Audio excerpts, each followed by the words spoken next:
Бисмиллахир-рахманир-рахим. Ассаламу алейкум ва рахматуллахи ва баракатух. Қайырлы күн, құрметті көрермендер, Алланың сәлемі, берекеті сіздерге бола берсін дей отырып, кезекті денсаулық әлемі бағдарламасын бастаймыз. Яғни осы соңғы ғасырда көптеген көргендердің, зерттеушілердің, ғалымдардың, айта бергенде беріде Кеңес одағы тараған кездегі әулиелеріміз Мәшһүр Жүсіп Көпеев бабамыз айтқан ғой, 21 ғасырда қой үстіне боз торғай жұмыртқалаған заман орнайды, қазақ жері гүлденеді деген, қазақ елінің рухы оянады деген. Сол сөздердің барлығы біртіндеп жүзеге асып келе жатыр. Бүгінгі күні сондай қазағымыздың гүлденіп ары қарай нұрланатынынан хабар беріп, түс көріп, жаңағы өзінің кәсібін тастап, атақты кәсіпкер болған қыз Айнаш Маратқызы келіп отыр. Бұл кісі бұғанға дейін саудада айналысқан, саудада өзінің деңгейіне жеткен жоғарғы деңгейдегі кәсіпкер болған. Сол кәсіпкерлікпен айланысып жүргенде кенеттен бұл кісіге Алланың қалауымен қасиет қонады. Қасиет не үшін? Қазақтың еліне нұр жауады деген.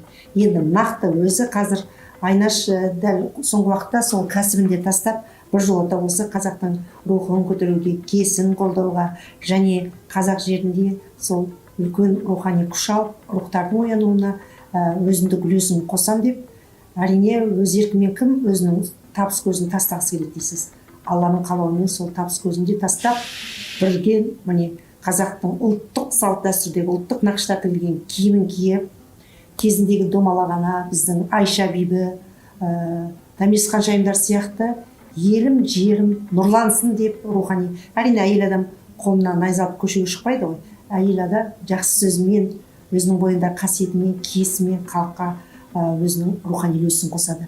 Ал енді Айнаш, қош келдіңіз біздің студияға. Киім сондай өзіңізге әдемі жарасады. Бір кезде кәсіпкер болып жүргенде осылай киіндіңіз бе жалпы? Жоқ, кәсіпкер болғанда олай киінбедім. Қанша жыл кәсіппен айланыстыңыз? Кәсіппен 30 жыл кәсіппен айланыстым. Дегеніңізге жеттіңіз ғой? Дегеніме жеттім, Алла жеткізді, шүкір Алла, тәубе. Аллаға мыңда бір шүкір.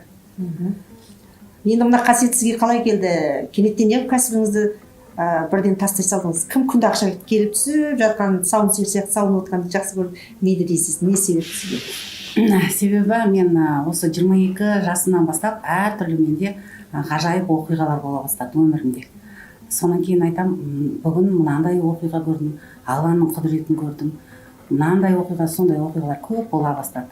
Сонан кейін осы 7 жыл бұрын жаңағы мен бір түс көремін да, түсімде жаңағы айтады маған, менің 4 шағын маркетім болды. Сол 4 шағын маркетімді бәрі айтады, аты жоқ па, атын қоймайсыздар ма, біз именно сіздің магазиніңізден сауда жасағымыз келеді, балаларымызды жіберейік десе, аты жоқ, қай магазин деп айтады, ат қойыңыз. Дүкеннің аты жоқ. Соның кейін мен жаттым да, ой Алла тағала, мен жаңа сыйынып жатырмын, атын не деп қойсам екен деп солай сұрап едім. Бір кезде айтты, магазинінің атын Нұрым қой деді. Содан кейін алдында 4 магазин Нұрым деп жазып рекламамен іліп қойдым. Сосын Нұрым деп жазып едім, саудам деген 3 есе көбейіп кетті. Мәні ат күшті екен ғой, бұрыннан ат жазбай жүріппін ғой, ат жаса күшті жүреді екен, сауда деп қоямын. Ойым бәрі сол ақша ғой. Саудам жүрсе, содан басқа ойламаймын. Сосын қойып қойдым, соның бәрі айтты, Нұрым деген кім деп сұрай бастайды дедім бәрі. Нұрым деген атаң аты ма дейді, папаң аты ма дейді, балаң аты ма дейді. Жоқ, білмеймін. Атамның аты шығар, бір 6 атам ба, 7 атам ба, қазақтарда солай шығар, түсінде көргенмін деп сөйтемін. Сосын сұрап қоймады, сосын тағы да жаттым да. Ой, Алла тағала, маған айтыңызшы, Нұрым деп маған аян бердіңіз, бірақ Нұрым кім, қай атамның аты екенін айтқан жоқсыз деп сөйтіп жаттым. Сосын тағы түс көріппін. Түсімде жаңағы Алланың нұрын көрсетіп жатып, ай, аспаннан менің жүрегіме алып кеп, нұрын бір кезде бар шашыратып құйып жатыр да.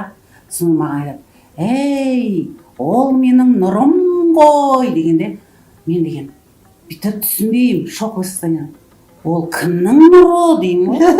Сөйтсем, өзім ұқпай кім сөйлеп жатыр деймін да. Ұқпай жатырмын. Сөйтсем, сол жағымнан біреу, жаңағы менің нұрым ғой деген оң жағымнан естілген, сол жағымнан біреу айтыр. Ей, Алланың нұры ғой дейді.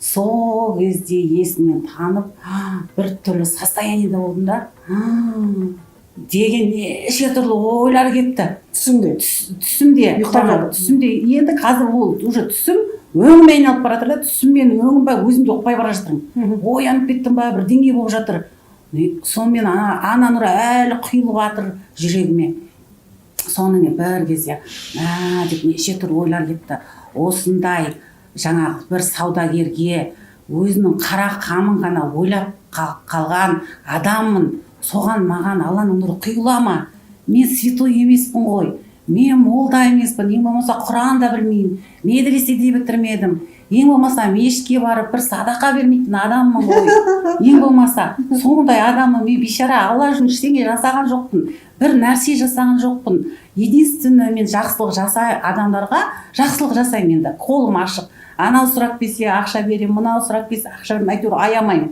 адамдарды аяймын да сол жерім ғана жақсы деймін да сол жерім ғана жақсы бірақ мен Алла үшін түк те істемеген адамға өстіп қаңғырып жүрген өзі ақша соны ғана ойлап жүрген адамға қалай нұр құйылады деп өзім таң қалдым да бір кезде жылай бастадым Алла сондай адамға да нұр құясың ба мен бұрын деген ойлап жүрдім Алла бар ғой деп қойып жүре беретінмін Алла бар иә Алла бар десе иә бар деп қойып жүре беретінмін ғой